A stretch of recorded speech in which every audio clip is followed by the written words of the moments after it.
Flashback. Studio 54 was originally built as an opera house in 1927. That's right. It wasn't until the late 70s that the new owners transformed the space into the most legendary nightclub of the disco era. Here now is a look back at the rise and fall of Studio 54.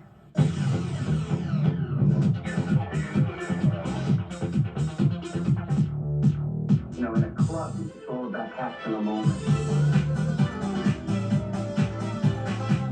Succession of hot spots, places people go to see and to be seen.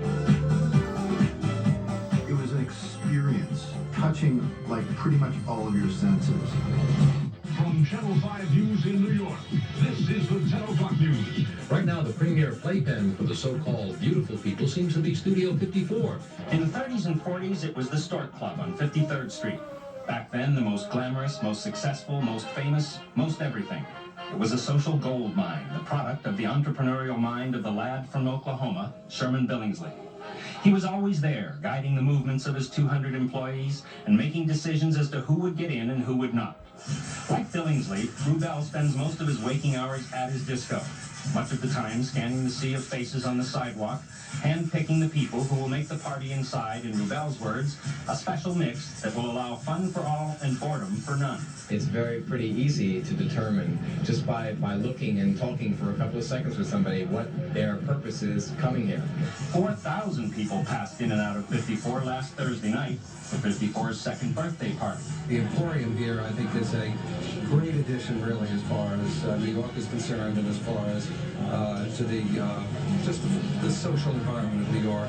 Disco is the thing today, and Studio 54 is the national anthem, the national disco scene all over the country. Where does one find Steve Rubel when he's not at his disco? This afternoon, he was brunching at Andy Warhol's factory, where Warhol turns out dozens of self-screened portraits, which, if done on commission, command $25,000 each. More pop capitalism. There, Rubel was breaking bread with folks like Jerry Hall, Rolling Stone Mick Jagger's current love, and others who make Studio 54 their regular hangout. Steve's the one that makes it really exciting. What is it about Rubel that does? Well, it's he's so good to the people who, that go there, that they can have a good time. Not being bothered by anybody.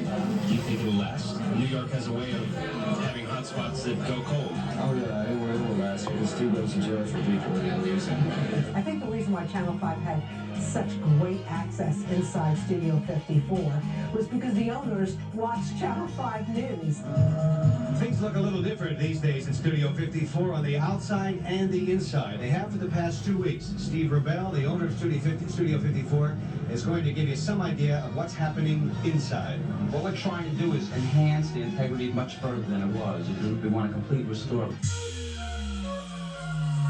At the peak of popularity, the feds raided Studio 54, carting off books, financial records, and cocaine. Steve Rubel and Ian Schrader pleaded guilty today to federal income tax evasion. The indictment charges that on a daily basis, the defendants would extract or skim from the night's receipts approximately 50% of the receipts each night that came in cash. This afternoon, Studio 54 co-owners Steve Rubel and Ian Schrader and their attorney Roy Cohn met with reporters to answer the charges. I have faith in the courts, and we'll let time take everything. Studio 54 will function as usual. Rubel and Schrager were convicted and went to jail. They sold the club.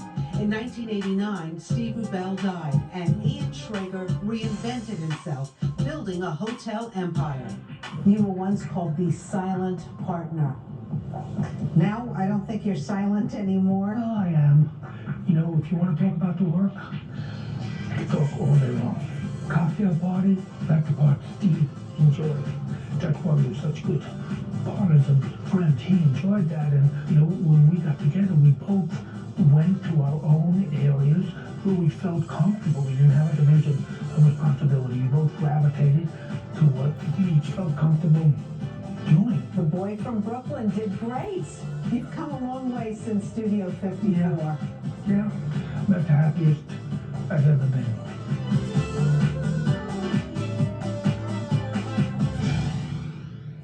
Always so fun looking back at that Studio 54 video, and really what a remarkable second act for Ian Schrager after his success at Studio 54. Well, I'm Steve Lacey. And I'm Natasha Verma. We'll see you next time right here on Fox.